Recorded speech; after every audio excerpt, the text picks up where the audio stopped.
కుక్కల్ని పెంచుకోవడం కొంతమందికి ఇష్టం. దాన్ని కుక్క అంటే కూడా ఒప్పుకోరు. దానికి ఒక పేరు పెడతారు. ఆ పేరుతోనే పిలవాలి తప్పించి దాన్ని కుక్క అంటే కూడా ఒప్పుకోరు.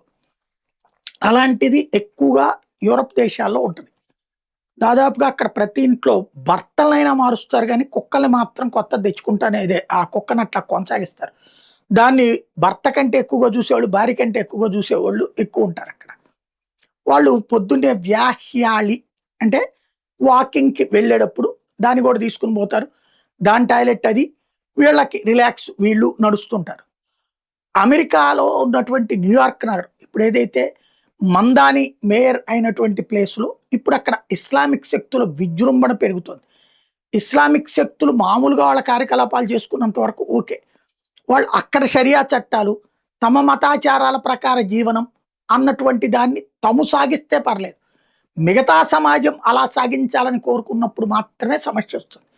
ఇప్పుడు తాజాగా న్యూయార్క్‌లో ఈ డాగ్ లవర్స్ ఎవరైతే తమతో పాటు పెట్స్‌ని తీసుకొనొస్తారో వాటిటి మీద దాడులు చేస్తున్నారట. వాటిటిని కొడుతున్నారట. వాటిని చంపేస్తున్నారట. ఏంటి అంటే మీరు మా మతాచారాలకు విరుద్ధం. మా మతాచారాల ప్రకారం ఇట్లా కుక్కలు పెంచడం హరాం. అంటే నేను నీ మతం కాదు కదా! అంటే ఇది మాది అంటున్నారట. ఇది అక్కడ కొత్త తలనొప్పి.